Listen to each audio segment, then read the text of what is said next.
Hey, welcome, Echo.Church. So good to be with you guys today. Hey, we are in week 3 of Neighboring on Purpose, and it's been a great series so far. And I want to kick us off with a question for all of our campuses. So North, Fremont, Sunnyvale, that's it today. That's all of us. Church Online, those of you in your PJs today, quick question. So have you had that moment in your life where you thought you were really good at something, but then you failed miserably? Like you had a reality check and you're like, I thought I had that one and I didn't. And it's an embarrassing moment. Maybe you've seen it before. Those of you that used to watch American Idol and the person that goes up there and, tries to sing and everybody around them knows, oh no. And it's entertaining, but you feel sorry, right? And if you've had that moment yourself, you know it's not a great place to be. And I was remembering back in high school, I lived in Farmington Hills as a sophomore in high school in Michigan. And I'm a foreigner, I'm like still learning the language, but I hung out a lot with a skateboarder crew. And any students that love skateboarding at Echo.Church, there's a few of you around. So we would hang out often downtown Farmington Hills. And here's the deal, downtown is not really made for skateboarding, but skateboarders feel like they own it. And so we would hang out there, and one day we went to our hangout spot, and there was a sign that says, no skateboarding allowed. And we're like, what? You can't do that. So we decided to protest. So we gathered a bunch of people. We organized a protest. It made it to the newspaper in Farmington Hills. And so there's a bunch of us holding signs, let us skateboard, let us skateboard. And then we found out that means nothing. Nothing changes with the protest. So we found a way to make an appointment with city council. And so we went over and they have those days where they open it up for any topic of conversation. And so about 15 to 20 of us students went over to city council, and it's like a smaller room, but there's an audience, a middle aisle, a microphone, and then like a table in front of you with all the council members. And they give different, a minute or two for every single topic. And so finally it came. They're like, all right, the skateboarding students that are protesting against the outlaw of skateboarding downtown Farmington Hills, come on up. So one of our friends went up to the mic and said a couple of things. I don't remember exactly what they said, but then they sat down. And then, the person with the microphone said, anybody else? Would anyone else want to share? And then all of our friends started looking at each other, and we're like, who's going to go up? Who's going to go up? And then a couple of them looked at me like, send that guy. And I'm like, Filipe, you go up. And I'm like, my heart starts to beat. And I'm like, I don't know if I can do this. And I didn't like public speaking. I was not that kind of kid. But they were all staring at me like, Filipe, you go and you go. And I'm like, you know what? I think I can. So I step up there to the microphone, and I'm like, my heart is beating super fast. And I'm like, please let us skateboard. And I put the mic down and I walked away. Oh, it was so bad. And all of my friends, when I walked up, they're like, yeah. And then when I walked out, they're like, I don't know that guy. And it was humiliating. And I tried to help us win this case, and I just helped us lose. To this day, you cannot skateboard downtown Farmington Hills, probably because of me. So if you might have had that moment before. And you see, this series is all about influence. We all want to influence something in life. That's why we do what we do. That's why we work. That's why we go to school to learn and so forth. There are things that we want to influence, but neighboring on purpose is not just influence. It is loving those around us intentionally. And we learn throughout this series, our neighbor is not just the person that lives down the street. It is a student in our classroom. It is the person in our work next to us, in the cubicle next door, the office next door. It's the barista. It's the people in line getting the cappuccino with you. It's the people that you do walk by down the street as well as you walk your dog. It's all people in our circles of influence. God has called us to live intentionally toward them in a posture of love, of humility, of influence, and so forth. That's what we're designed to do. But one of the keys to that kind of influence, to expanding our influence, is to know what you're good at and what you're not.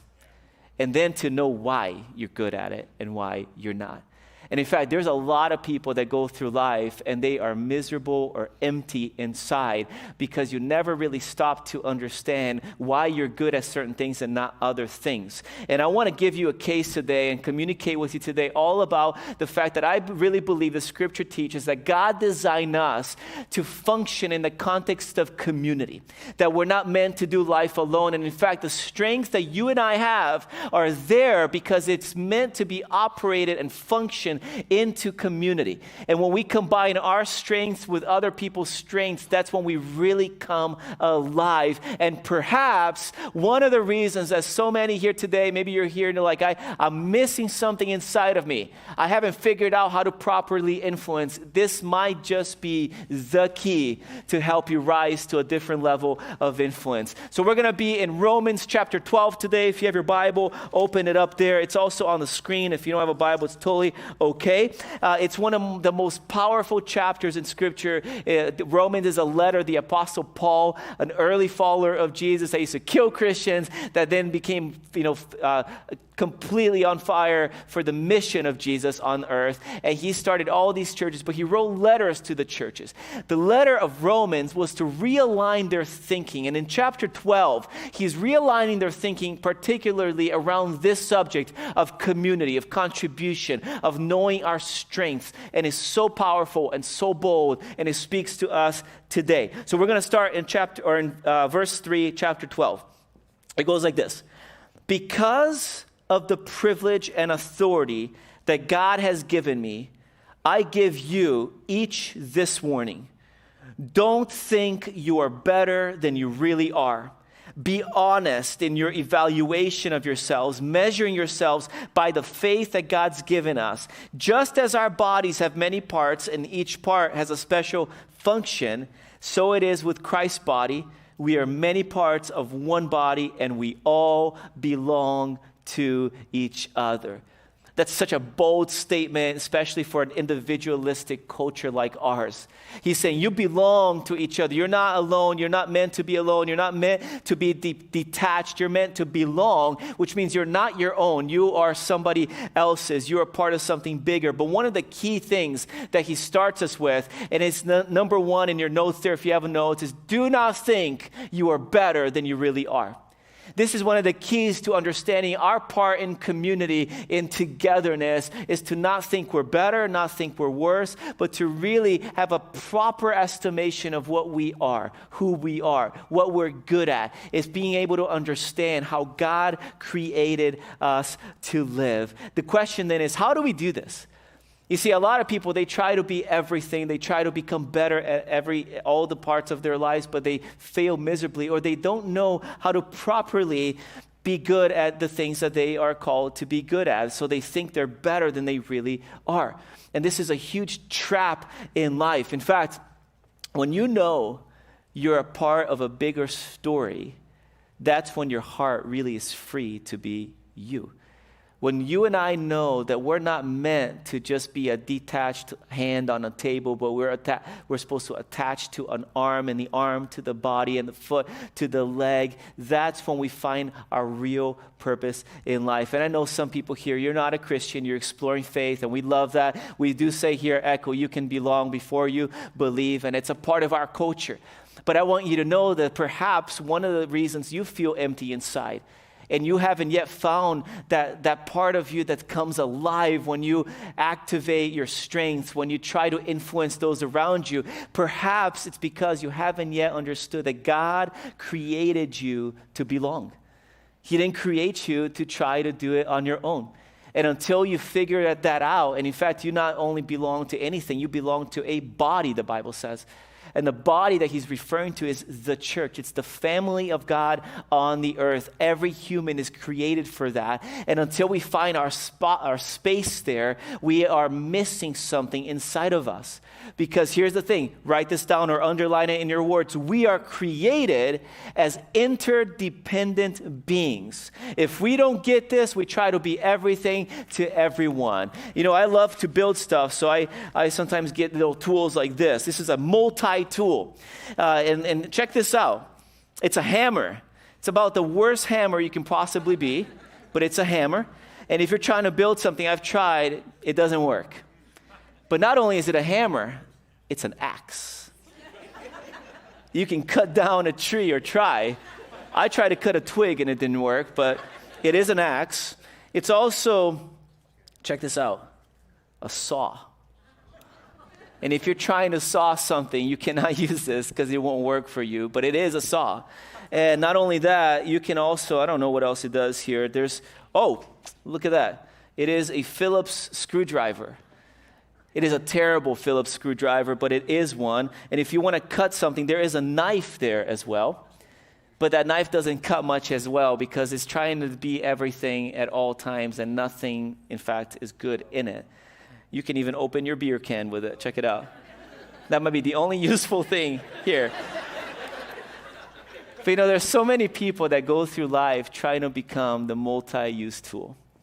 And you're like, I don't need you. I got a hammer. I don't need you. I have an axe, and I don't need you. I can cut that on my own, and I can achieve on my own, and I can build on my own, and I can accomplish on my own. And you're just trying to be a multi-use tool. But the whole time you're trying to be everything, you're not becoming good at anything. And perhaps you feel really cool, and it sells really well on Instagram ads. And I think that's where I bought that thing. They got me, because it sounds great in theory, but it does not work well in function. And when we try to be everything, we end up being nothing that is useful to anybody. But listen to what Paul goes on to say. He says, in his grace, God has given us different gifts for doing certain things well. This word gift, by the way, is the word charis in the original, which means grace. So literally it's saying in his grace, God's given you grace. And you have a grace for something in your life that you don't have for other things and other people don't have in their life. And God's given every individual that follows him, when we have the Spirit of God living inside of us, there is a grace part of our life that is a channel of God's power that can flow through a special ability. So if God's given you the ability, the grace to prophesy, which is to speak on behalf of God to others, then speak out with as much faith as God's given you. If your gift is serving others, then serve them well. If you're a teacher, then teach well. If your gift is to encourage others, be encouraging. If it is giving, then give generously. If God's given you the leadership ability, take the responsibility seriously. And if you have a gift for showing kindness to others, then show it gladly. What he's saying is this: don't just think that you're better than you really are. That's good to understand that. Don't think you're better, but do know what you're good at and gifted for. So write that one down. See, if there's one part of life he's saying is you can't walk through life thinking I'm better than I am. But then he flips that on us. He says, but you do need to know what you are good for, what you're gifted for, what God's given you a grace toward, because that's a key in influencing those around you. And if you don't figure that out, you're going to be trying to be a multi-use tool, and nothing really will work in you. You're going to be constantly failing. But one of the keys to knowing who you are and gifted for is knowing how it fits into the bigger picture of God's story. But see, we are responsible to know that gift. Sometimes people are like, well, how do I know what that area of my life is? Well, one of the ways you know is you just got to start doing something. Like go start serving the body, start functioning. And if you're a hand and you put yourself attached to a knee, you find out that didn't work. But if one day you're going to be serving and doing something and you attach to an arm and it'll come alive and you're going to be like, that's what I'm created to do. But you got to do something. That's what Paul is saying to this audience, this church, is whatever it is God's put in you, activate it. Do something with it. Know what you're good at. Serve with it. Activate that gift. You and I have something others need, and they need what we have. And until we understand that, we are not fully ourselves. We're not fully who God created us to be. I've loved over the last couple months, watch people come together with their gifts to build this community that we're a part of here at Echo.Church. Even personally, a couple weeks ago, I was feeling a little bit down, and Pastor Paul from the Fremont campus. Can we have a shout out for Pastor Paul, the Fremont campus, by the way?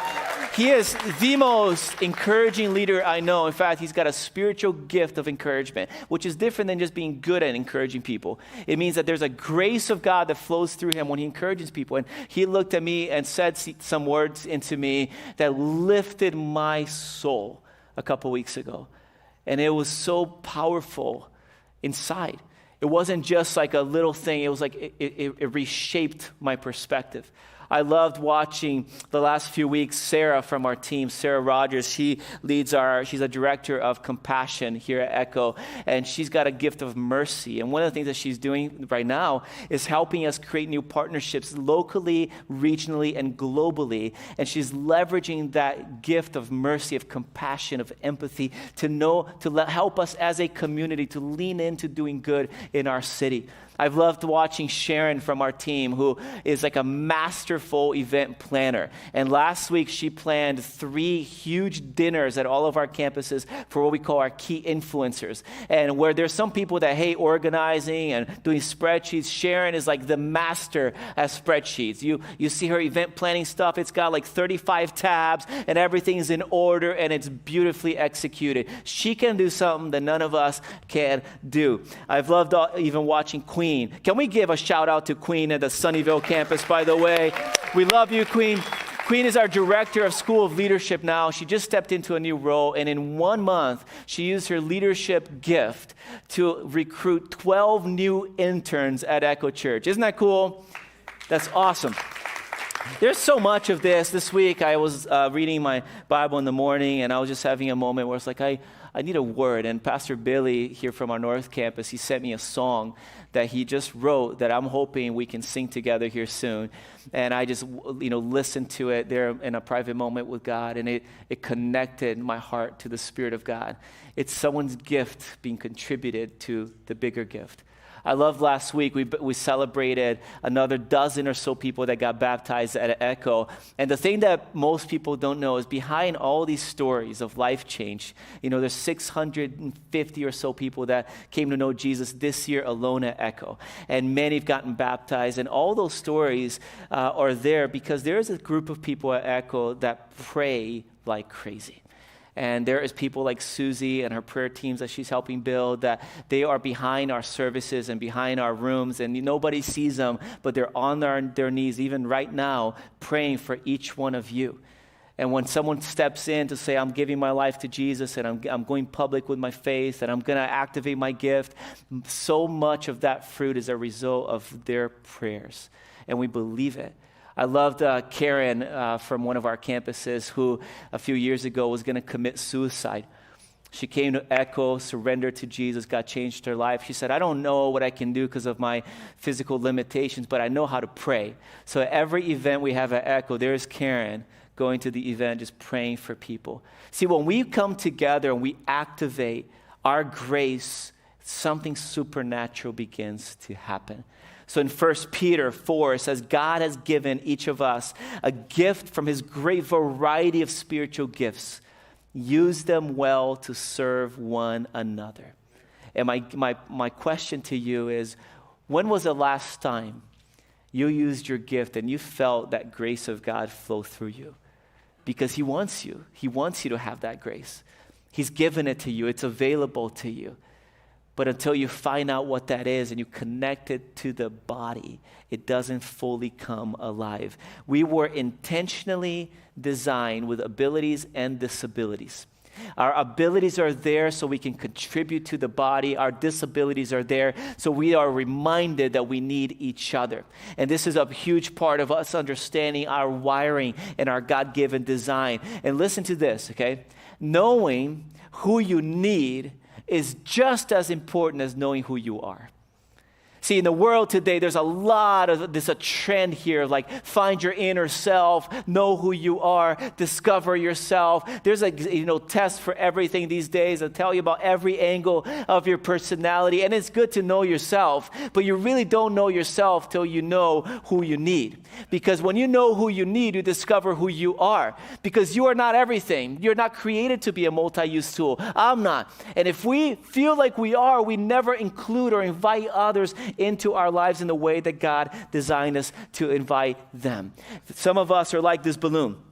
You're like, I'm a self-made man, and I'm going to pump as much knowledge and wisdom and experience and school as I can, and I'm going to build my career, and I'm going to encourage myself, and when I'm addicted, I'm just going to figure it out, and I'm going to get over this addiction, and I'm going to pump as much energy into building my career and my skills, and when I'm struggling, I'm going to figure out how to rise out of my struggle on my own, and I'm going to keep pumping and pumping and pumping and pumping until it either pops or it deflates and it's gone. And you're burnt out and you don't know why, but there is a different way to do life. There is a way where we connect who we are to people that are different than us. And this is actually the way that God designed us to live. It is not a single balloon trying to rise through life. It is one of many different kinds and expressions of gifts and talents, interconnected, interdependent, because then when you're getting a little deflated, guess what? There's a community that keeps you up. When you're feeling like you can't do this and I can't fight that addiction, there's people around you that hold you accountable. When you feel like I need to give up because I just can't do it, my emotional, my mental health is not good and not in a good place, and I don't know what to do, you know you're connected to people that will keep you stable. This is the power of community. And it's important to know we don't just connect with people like us. Sometimes if you're a circle, you need a triangle, you need a star, you need a football, whatever it might be. You need people different than you, because when you connect to them, there is a power and a strength that is not your own. Perhaps one of the most powerful parts of this is that when we are connected with others, life just feels lighter. Do you feel heavy? There's like a pressure, like I gotta do so much, and I gotta figure out so much, and I have to be all things. When we connect to others, life just feels lighter. It feels like I can do this. It feels like I can rise. It feels like, man, I don't have all the skills, but he's got the skill, and she's got the skill, and he's got the skill, and they have the skill, and I don't need to be all things to all people. I know who I am, and I'm not going to overinflate myself and think I'm better than I am, but I am going to know who I am, and I'm going to know who I need. Because if we know both of those things, that's when life begins to really thrive. Do you get it? Do you see it?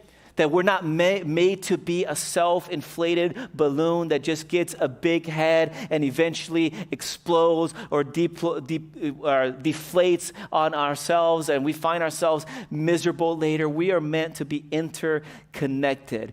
We were not made to succeed without others. And when we try, it is very exhausting. So our strength is in our togetherness. Don't think you're better than you really are. Do know what you're good at and what you're gifted for. And then Paul does something that is so, so powerful for us. And in fact, he goes on a rant, and I can just only summarize this rant with 3 words, and I want you to write this down. Go all in.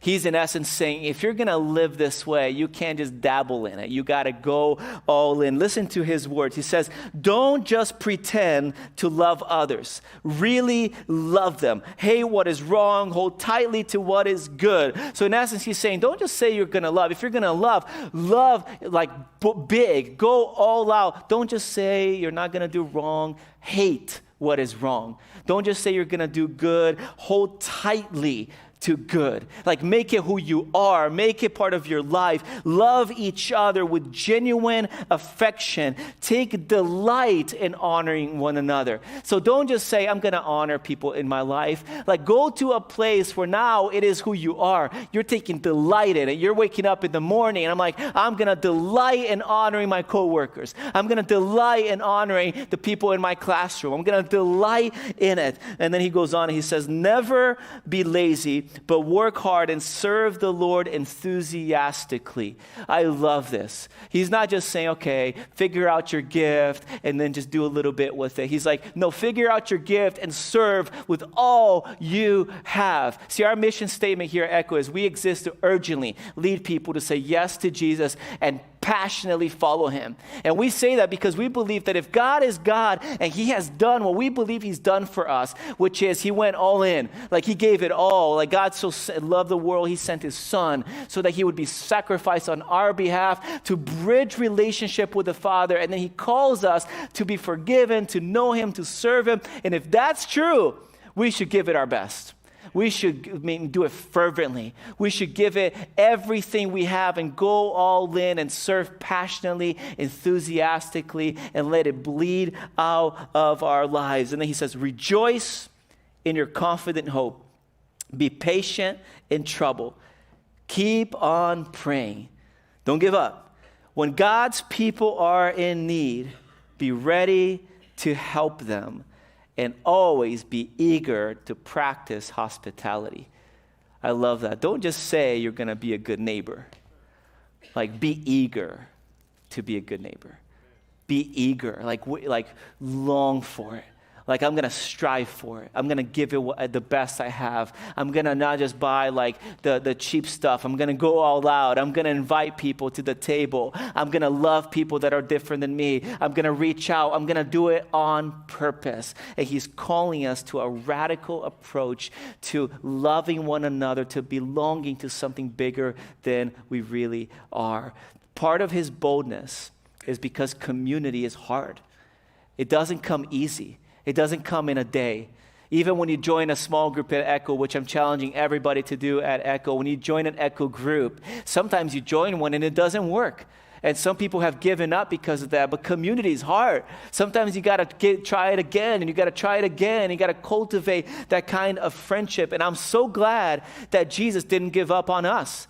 In fact, he gave his all for us. He came and he pressed through. He endured the pain so that we can be connected to him. And then his prayer was, Father, may they be one as you and I are one. Like that togetherness, that oneness that he had with the Father, that was his prayer for us, that we would do it the same way. Don't go halfway. And it's hard. And in fact, I think that's why his last paragraph, he says this. Bless those who persecute you. Don't curse them. Pray that God will bless them. Be happy with those who are happy. Weep with those who weep. Do you see the community here? Like when you feel joy, it's together. When you feel pain, you're connected to other people. Live in harmony with each other. That's the picture. Don't be too proud to enjoy the company of ordinary people. And can I just say that there's some people here that you're hearing my voice, and what's kept you from joining a group is your pride. You think that you are a multi-use tool and you can figure out that balloon floating on your own.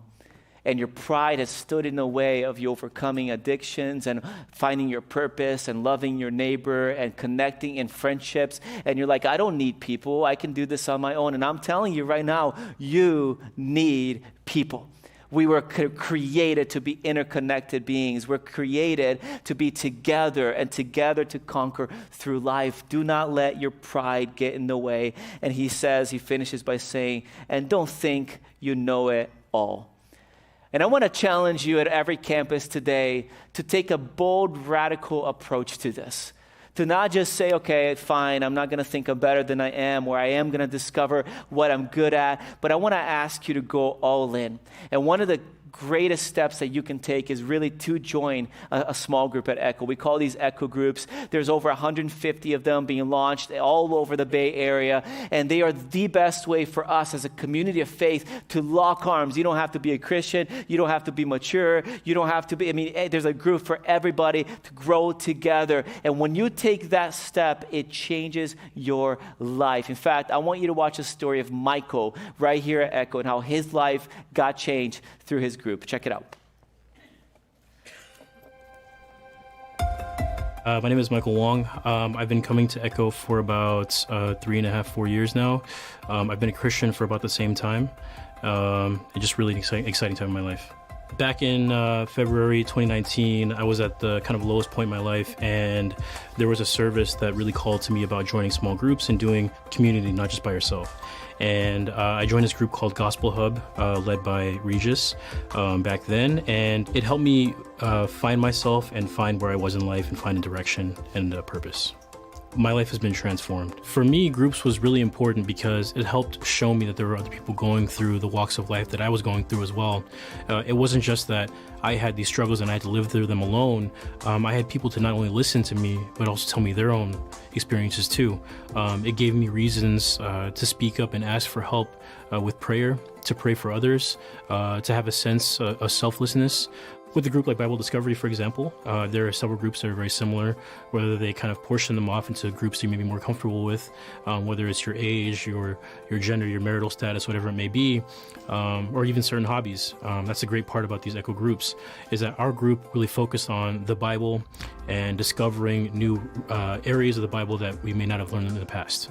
If you're thinking about joining a group or you have doubts or you may have reservations, I just want you to know very simply, groups give you a way to understand that you're not alone. When I joined a group 3 years ago, it gave me direction, it gave me accountability, and it gave me a place to talk freely and openly about the problems and issues and concerns that I have with my life, but not only that, have a good frame of reference for people to give that feedback back to me. It's one of those things where the rubber meets the road, where you don't just go to church on Sunday, you have other groups or other days where you meet with the group and you're able to develop your faith and keep cultivating that relationship with God. So don't worry. If I could do it, you could do it. Give it up for Michael. I love that phrase. If I can do it, you can do it. That's the power of togetherness. We were created for that. We're created to belong. You're created to be a part of a body. It's called the body of Jesus, the church of Jesus. And maybe you came today and you didn't even know you were created for that. My prayer for you is that you take a step in this direction of knowing what it looks like to belong, to be connected, and to understand the power of community. Would you imagine with me how much further you can go if you did it with others? How much lighter you would feel if other people's strengths were yours? Imagine a life of greater influence as we connect in community and together strive to change our region. My challenge for you today is very simple. At all of our campuses, I want to ask you to get connected in community. And this might mean that you'll just attend the campus closest to where you live so that you can love your neighbors together, so you can serve your communities together this coming fall. We're going to do so much good in our city, but to do it together, you have to be connected. And the biggest part of that is being in an Echo group. We've talked about it all month long. They begin in a couple weeks. If you're not yet in a group, I want to ask you, do not let today finish, this day end without you finding the right group for you. This one decision is the catalytic decision to a life of greater influence for each one of us. I want to ask you to stand up at all of our campuses for just a minute as well, because we're going to sing a song together that is a song of commitment. And whatever God's stirring inside of you, I want to ask you to release it during this time. In fact, would you close your eyes with me for just a minute? And just imagine the Bay Area. If you live here in the Bay, just put the picture of the Bay Area in your mind with me. See, we came here not to just start a church or to become a big church. We came here to change a region. And we believe that when this region is changed by the love of God, that love will echo all over the world. But it does not happen with one person. It does not happen with just one church. It happens with multitude of people that love God, that are surrendered to Him. Say, I will lock arms. I will contribute my gifts and my talents and my resources for a purpose greater than myself. Imagine a day with me that this region will be known for that love, that kind of hospitality, where people don't just say they love, they genuinely have affection for each other, where there is a body that is functioning and radiating God's love to this region. And then would you take a minute to just commit your part of this body to God? Whatever He's saying to you, your step is right now in your heart, just say it to Him. Jesus, I need you. I want to be a part of the body. I want to connect and have strength in togetherness. And Father, we come to you during this moment, all of our locations together as one. And we just tell you, we want to be a part of building your church. We want to see the love of Jesus penetrate every place of our region. God, we want to be the kind of neighbors that bring your presence with us wherever we go. God, the kind of people that love just radiates out of us. And would you give us a vision for your kingdom? Would you give us a vision of a place that is thriving with your love? Make us one in Jesus' name.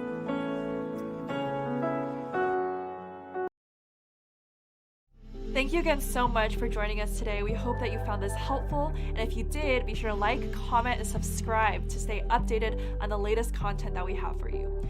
Also, we are dependent on the financial contributions of others to support and sustain our ministry. So be sure to go to Echo.Church/give if you feel led to participate so that we can continue making an impact together. Thank you so much again, and we'll see you next time.